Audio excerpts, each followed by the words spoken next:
सभी को नमस्कार। मीमांसा संस्कृत क्लासेस के प्लेटफॉर्म पर आपका फिर से स्वागत है।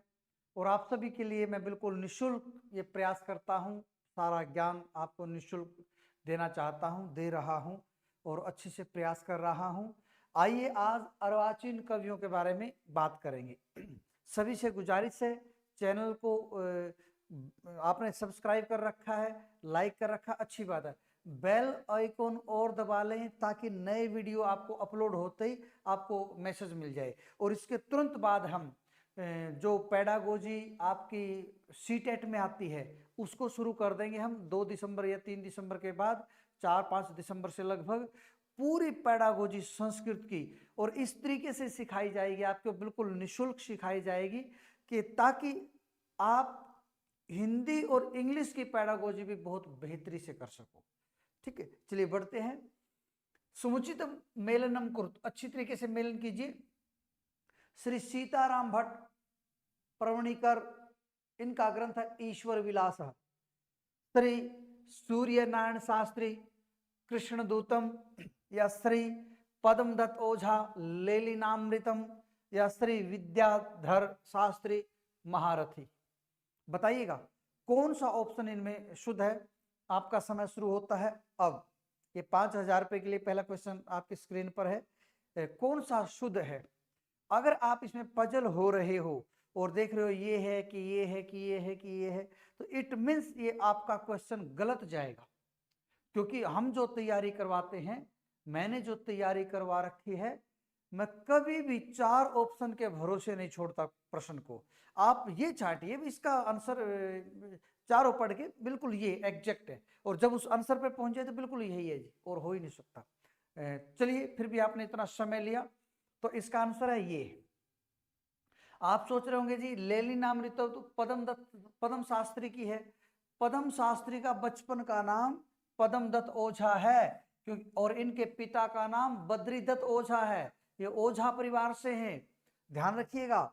तो जो लेलिनामृता पद्म शास्त्री की है तो उन्हीं का तो नाम है पद्मदत्त ओझा। अगर आपका ये प्रश्न गया है तो आपका सही है, अगर आपका ये नहीं गया है तो कहीं ना कहीं गलत है। चलिए आगे बढ़ते हैं। जीवनस्य पृष्ठद्वयम्, जीवनस्य पृष्ठद्वयम्, इसकी साहित्यिक विधा बतानी है आपने। साहित्यिकम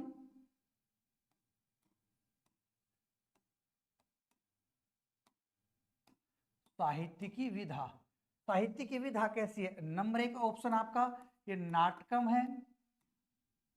नंबर 2 महाकाव्यम है। नंबर 3 कथा काव्यम है, या नंबर 4 आपका उपन्यास है। उपन्यास है, जल्दी बताइएगा।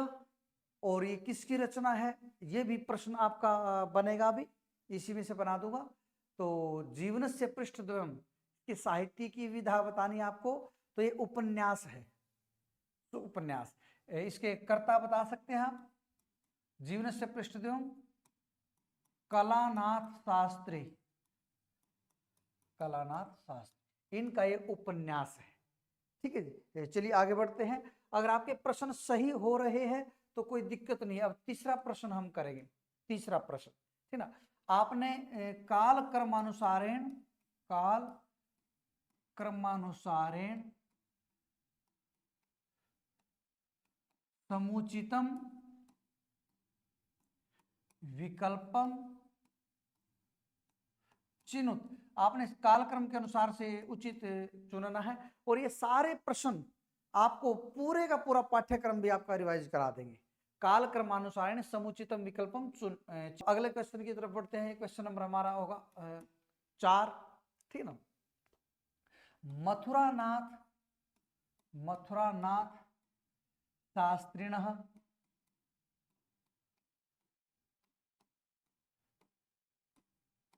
पितुर्नाम, पिता का नाम क्या था। ऑप्शन आपके 1, 2, 3 और 4।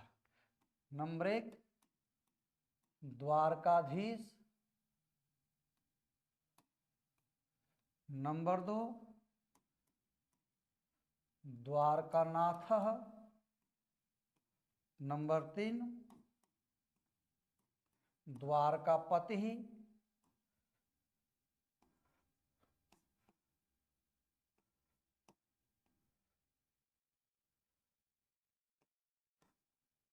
तो द्वारकाधीश हो गया आपका, द्वारका स्वामी कर लेते हैं। बताइए इनमें से आपको ऑप्शन छांटना है तो कौन सा ऑप्शन होगा। तो अगर आप सोच रहे हो कि हमने हल्का याद कर लिया और बस हो गया, तो आप गड़बड़ कर रहे हैं।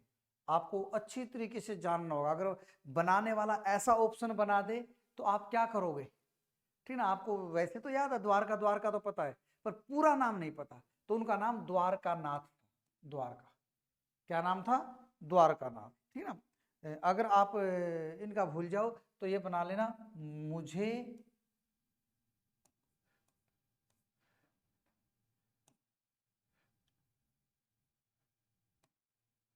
द्वारका जाना है। इस ट्रिक से ये द्वारकानाथ पिता हो गए और जाना है जानकी देवी।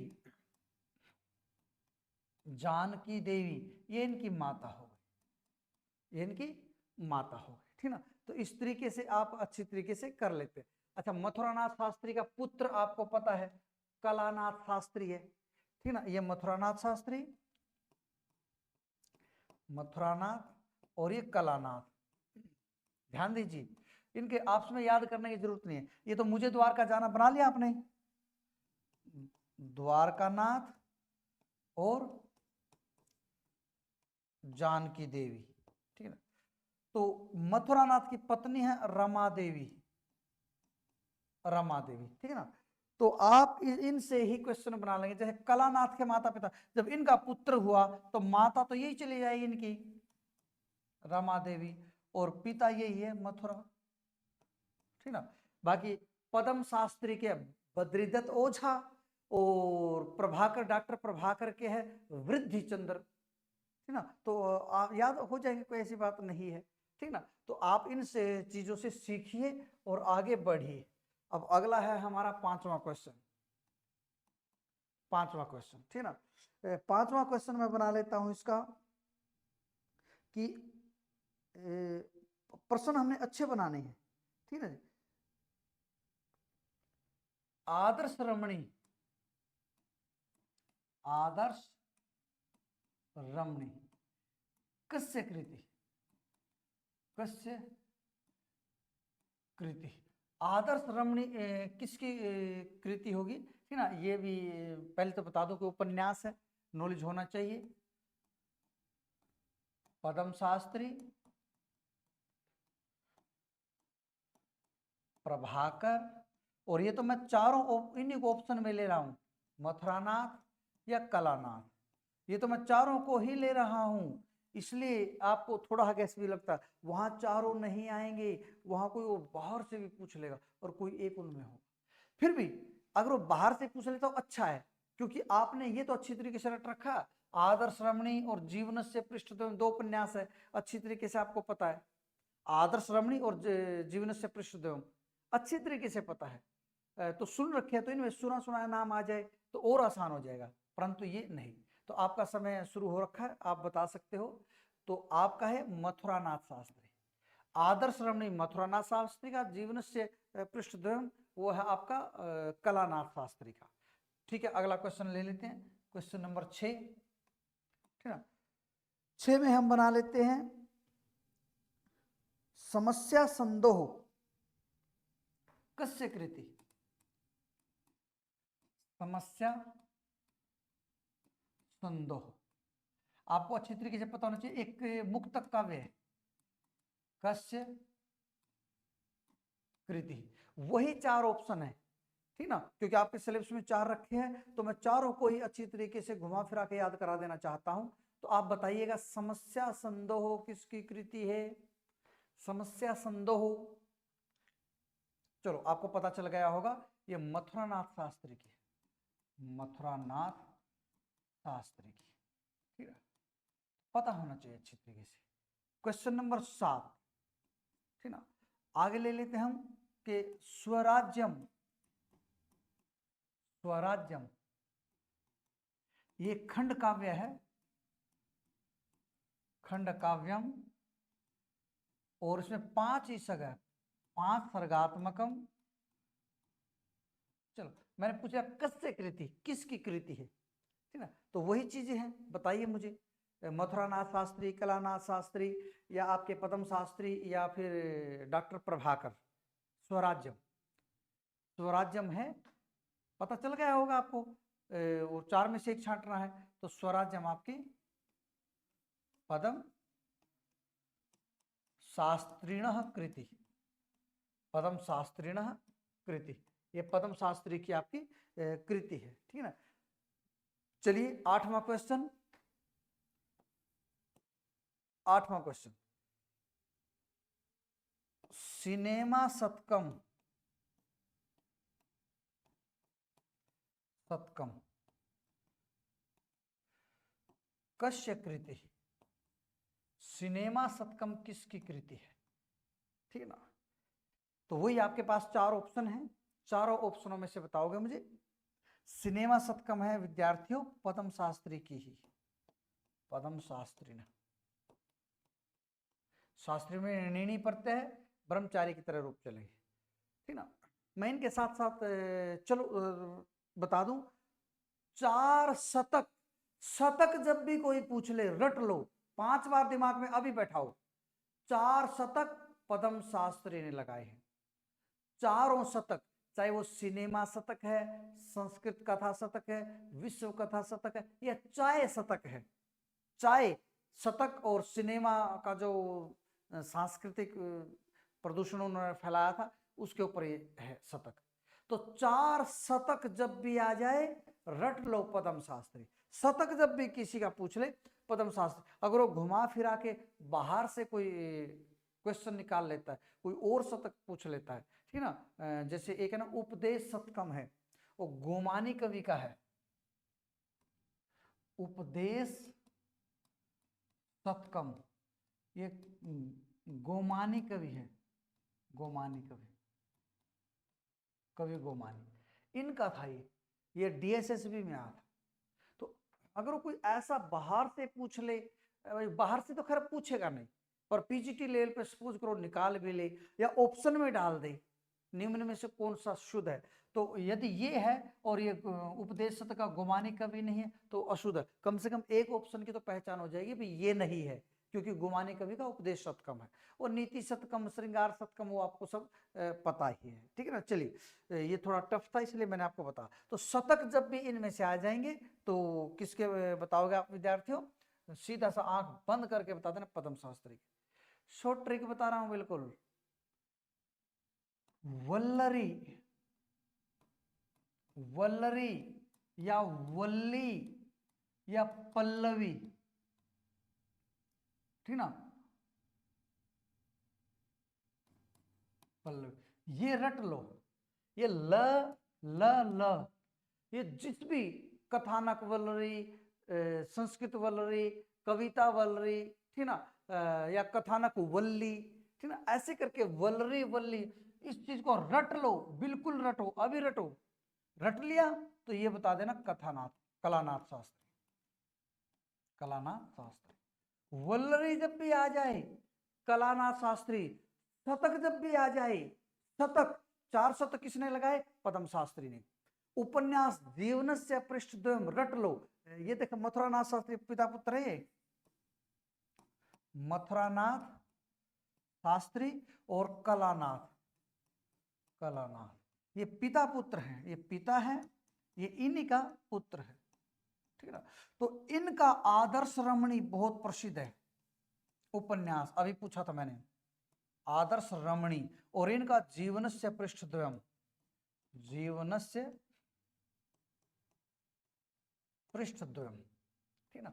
तो आदर्श रमणी और जीवनस्य पृष्ठद्वयम् बिल्कुल रट लो।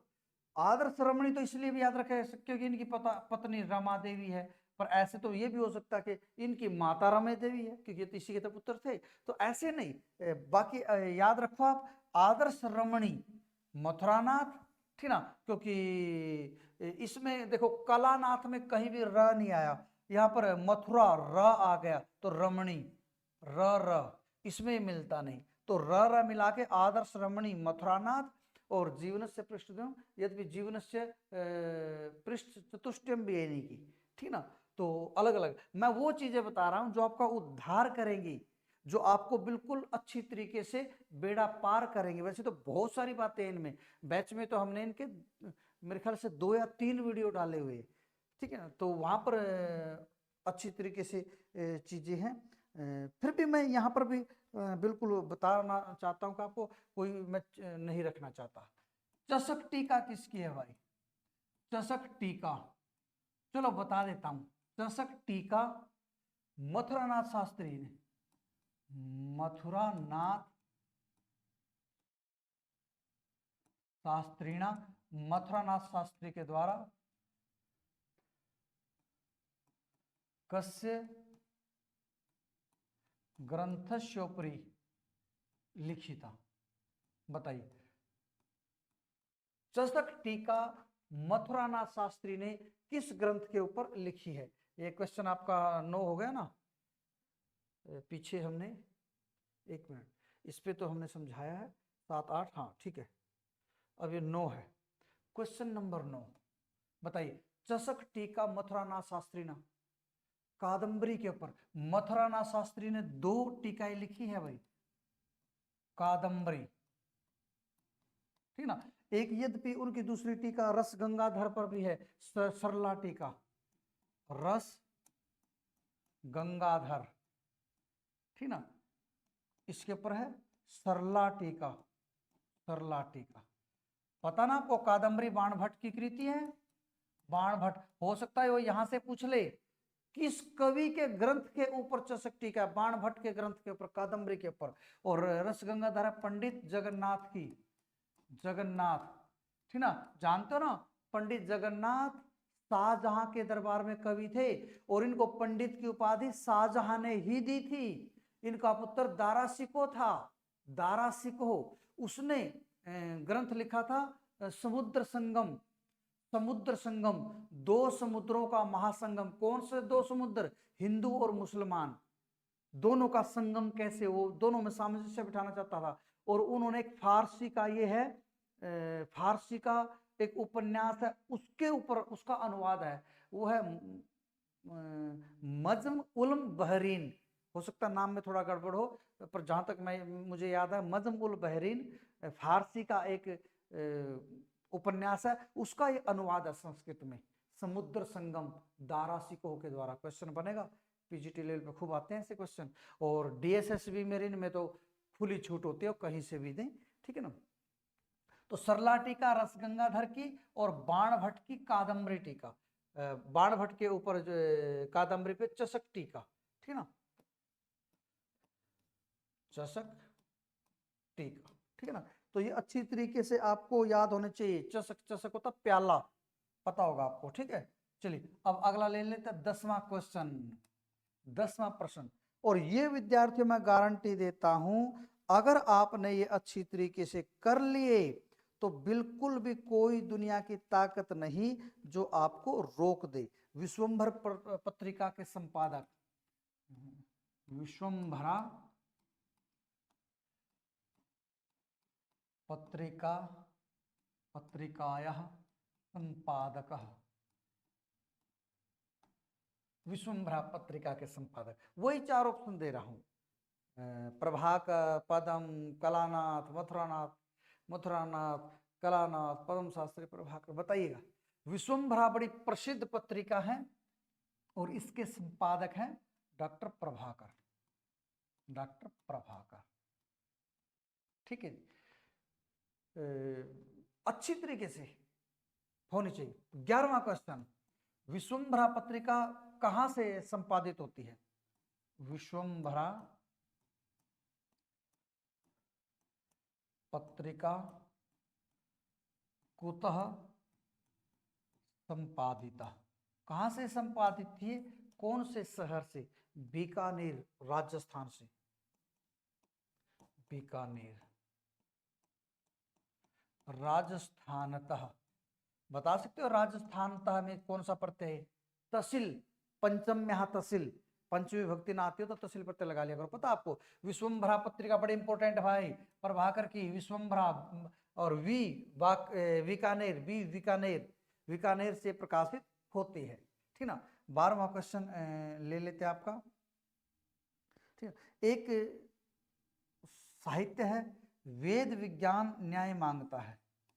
वेद विज्ञान न्याय मांगता है। ये मेरा अपना क्वेश्चन है, ऐसा आएगा नहीं, मेरा अपना बना लिया मैंने।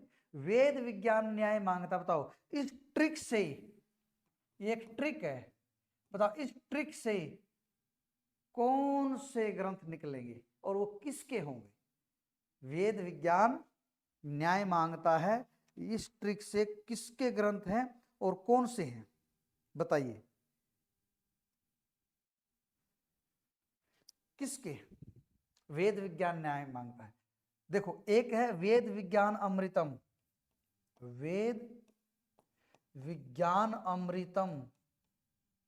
दूसरा है आपका न्याय सिद्धांत, न्याय सिद्धांत। और एक मनाचे श्लोक, म से मनाचे श्लोक, यानी कि मनोबोध श्लोक, मन को जगाने वाला श्लोक, मनाचे श्लोक। तो ये किसके हैं? वेद विज्ञान न्याय मांगता। ट्रिक याद कर लो, ये शास्त्रीय ग्रंथ कहलाते हैं, शास्त्रीय ग्रंथ है। वेद विज्ञान न्याय मांगता, ट्रिक रट लो, ठीक ना। ये भाई पद्म शास्त्री की है, पद्म शास्त्री। आपको जी, आपने तो पद्म शास्त्री के लगभग ग्रंथ करा दिए। 4 शतक किसने लगाए? सिनेमा शतक, चाय शतक, संस्कृत कथा शतक, विश्व कथा शतक पद्म शास्त्री ने। और वेद विज्ञान अमृत न्याय सिद्धांत और मनाचे श्लोक का पद्म शास्त्री। रह क्या गए? कुछ भी नहीं। अगर देखा जाए तो इनका जो प्रसिद्ध ग्रंथ है लेलिनामृत, फिर बता देता हूं, ये रूस में गए हैं कई बार पद्म शास्त्री, इनका रूस से बहुत संबंध रहा। तो वहां जो रूसी क्रांतिकारी के जनक थे, मार्क्सवादी पार्टी के नेता, उसके चरित्र को इन्होंने किया, बोल्शेविक, कुछ इस तरह का नाम है, बोल्शेविक। तो उसके चरित्र को इन्होंने किया, वो लेलिनामृत है, ठीक ना। तो लेलिनामृत में उन्होंने, और मध्य सोवियत यात्रा भी उन्हीं का है। सोवियत रूस था ना जो उस समय। और 1960 को इनको विद्याभूषण की उपाधि राष्ट्रपति ने दी थी, विद्याभूषण की उपाधि राष्ट्रपति ने। कितने क्वेश्चन तो मैंने एक ही में करा दिए। ये छोटी छोटी बातें नोट कर लो, ये कोई नहीं आपको ऐसे होगा कि कोई थाली में परोस के लाएगा और आपको दे देगा, कि करने पड़ेंगे आपको, ठीक है। चलिए आगे मैं पूछता हूं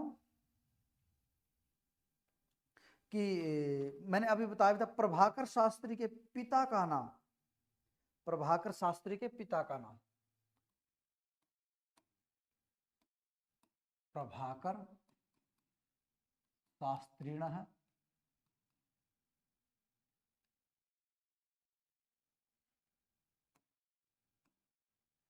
पितुर नाम बताइएगा क्या है? वृद्धचंद्र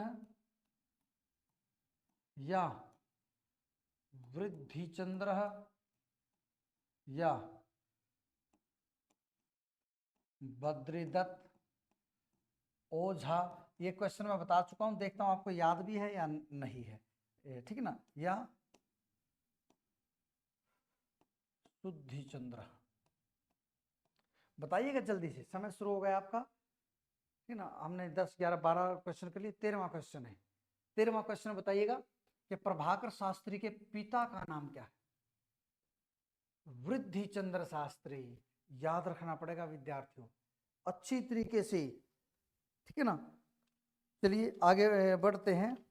माघ के ऊपर एक रूपक लिखा है, किसने?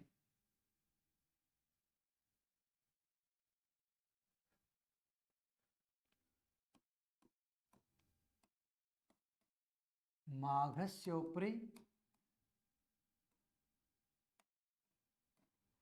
रूपकम विरचितम किसने लिखा था? चारों ऑप्शन वही है और ये डॉक्टर प्रभाकर का है, डॉक्टर प्रभाकर शास्त्री, प्रभाकर, ठीक है ना। शंकराचार्य के ऊपर भी लिखा हुआ है इन्होंने, ठीक है ना, और माघ के ऊपर भी लिखा हुआ है इन्होंने, ठीक है ना, और बिलहण के ऊपर भी लिखा हुआ है, ठीक है।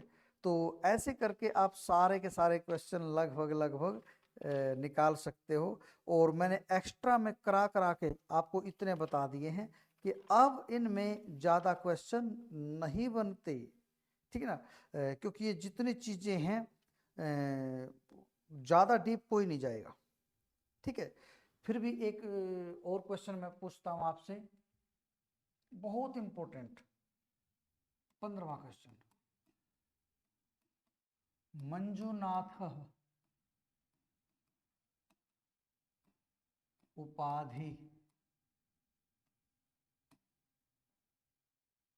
कश्य, वो मंजुनाथ उपाधि किसके? वही चार ऑप्शन आपके पास बताइएगा और जल्दी बताइएगा, आपका समय शुरू होता है अब। मंजुनाथ बहुत प्रसिद्ध है विद्यार्थियों, बहुत ज्यादा प्रसिद्ध, और नॉलेज होना ही चाहिए। ये मथुरानाथ शास्त्री की है, मथुरानाथ शास्त्री की, मथुरानाथ शास्त्री है, ठीक ना। और इनकी कई उपाधियां, कवि सार्वभौम या सार्वभौम कवि, सार्वभौम कवि, आशु कवि भी इनके, और आशु कवि किसी की नहीं, केवल इनकी है। आशु कवि बहुत जल्दी रचनाएं बना देते थे, तो इसलिए आशु कवि नाम से भी इनको जाना जाता है। साहित्य वारिधि भी इन्हीं की है, साहित्य वारिधि, साहित्य वारिधि। इनका जो पुत्र है ना, वो सरस्वती पुत्र कहलाता, कलानाथ। यद्यपि साहित्योदधि भी है उनकी, साहित्योदधि, वो साहित्य के उदधि है, ये साहित्य के वारिधि है, और सरस्वती पुत्र भी कहलाता, सरस्वती पुत्र। तो पुत्र होगा तो पुत्र ही कहलाएगा, सरस्वती का पुत्र हो चाहे मथुरानाथ का पुत्र हो, पुत्र तो पुत्र है, ये तो याद होगी। एक साहित्य उदधि और ये साहित्य वारिधि, आशु कवि सार्वभौम और मंजुनाथ इनके प्रसिद्ध है। इन दोनों के परिवार को देवर्षि कहा जाता, देवर्षि ये उपाधि है ना, और ये पारिवारिक उपाधि है, पारिवारिक उपाधि, ये पारिवारिक उपाधि है देवर्षि। वैसे तो इनके पूरे खानदान को ही देवर्षि कहा जाता है, परंतु ज्यादा कलानाथ शास्त्री के नाम के साथ ये जुड़ता है, ठीक है। तो इस तरीके से लगभग हमने ये 30-35 क्वेश्चन निकालने की कोशिश की। डायरेक्ट तो 15 ही है, प्रिंट के माध्यम से मैंने सारा कोर्स आपको बताने की कोशिश की। और विद्यार्थी यदि आप इतना कर लेते हैं तो मैं बिल्कुल इस चीज़ की गारंटी देता हूँ कि बहुत बढ़िया तरीके से आपका नॉलेज है। नहीं तो केवल इतना कर लीजिए, बस इतना कर लीजिए, ये भी बहुत है। और सभी से रिक्वेस्ट कि भाई लाइक किया करो, शेयर किया करो, और जन जन तक जितने भी संस्कृत अनुरागी है सब तक पहुंचाने की कोशिश किया करो। देखो, आप किसी के हित की बात सोचते हैं तो आपका स्वतः हित हो जाता है, स्वतः हित हो जाता है उसमें, ठीक है ना। तो आप इतनी सी हमारा अनुरोध जरूर मानिएगा कि हमने जन जन तक संस्कृत पहुंचानी है। नमस्कार, शुभ रात्रि।